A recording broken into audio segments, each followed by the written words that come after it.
700 টাকা দিলেই মিলবে স্বাস্থ্য সাথী কার্ড। কার্ডের ছবি তোলার জন্য কোনো লাইনও দিতে হবে না। দালাল চক্র সক্রিয় মানিকচকে, তাও আবার একেবারে ব্লক অফিস চত্বরে। এমনই ঘটনাকে ঘিরে ব্যাপক শোরগোল পড়ল এলাকায়। স্বাস্থ্য সাথী কার্ড করতে এসে খালি হাতেই ফিরে যেতে হয় অনেক উপভোক্তাকে। তাদের দাবি, দালালদের 700 টাকা দিলেই তারা হাতে পেত স্বাস্থ্য সাথী কার্ড। তবে এ বিষয়ে তেমন কোনো হেলদোল নেই প্রশাসনের। ঘটনাটি কানে শুনলেও লিখিত অভিযোগ না হওয়ায় কোন রকম পদক্ষেপ গ্রহণই করেনি ব্লক প্রশাসন। ঘটনা সম্পর্কে জানা গিয়েছে, বিগত দুদিন ধরে মানিকচক ব্লক কমিউনিটি হলে ব্লক প্রশাসনের উদ্যোগে স্বাস্থ্য সাথী কার্ড প্রদান শিবিরের আয়োজন করা হয়।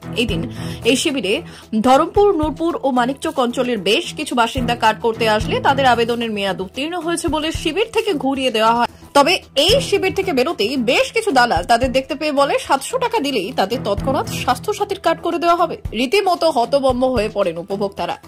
পরবর্তীতে এই ঘটনা জানাজানি হতেই সংবাদ মাধ্যমের কর্মীদের দেখে সেখান থেকে চম্পট দেয় দালালরা।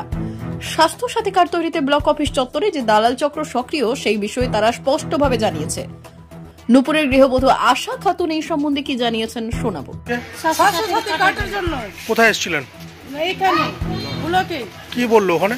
বললো কি ওইখানে যাও, ওইখানে যা, ওইখানে যা। এইখানে গেলাম তো হবে না। কি জন্য হবে না বললো? বললো হবে না, তো স্বামী স্ত্রী নামে ঘোরেন। আচ্ছা, কে আবার টাকা চাইছিল বলছেন? টাকা ওই দালাল চাইছে। কি বলছে? কি 700 টাকা দেন, আপনি হয়ে যাবে। 700 টাকা দিলে হয়ে যাবে? হ্যাঁ, আমি টাকা দিব না, প্রথমে কাজ করে দিবেন, তারপরে আমি টাকা দিব।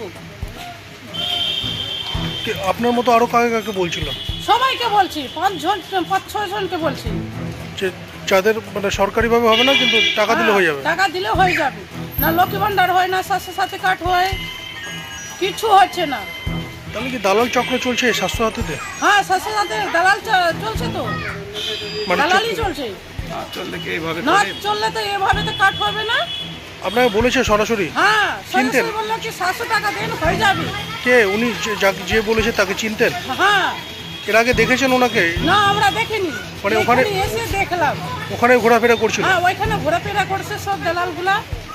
কি আপনি 700 টাকা দেন হয়ে যাবে। আমরা বললাম কি টাকা নাই, আমরা ফিরে আসলাম তো। এই 15 টাকা ভাড়া আছে, ভাড়া থেকে আসলাম।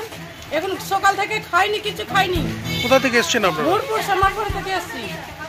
বিষয়টা নিয়ে কাউকে জানাবেন আপনারা? প্রশাসনকে জানাবেন যে এভাবে টাকা চাওয়া হচ্ছে বিষয়টা? আমরা তো জানি না, ওইভাবে চাইছে তো। এটা লোক বললো কি হ্যাঁ টাকা কেন চাইছে, ই করবে।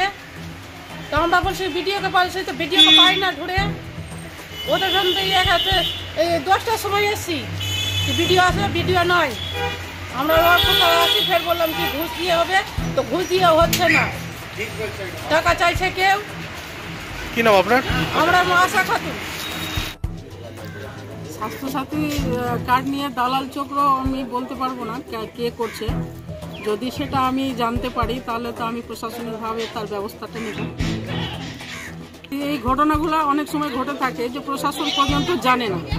অনেক ভুয়ো লোক সাধারণ মানুষকে ভুল বুঝিয়ে এই কাজগুলো করে থাকে। তো সেই কাজগুলো যদি ওরা করে থাকে, আমরা যদি তাদেরকে জানতে পারি, তাদের বিরুদ্ধে কিন্তু আমরা পদক্ষেপ নিই।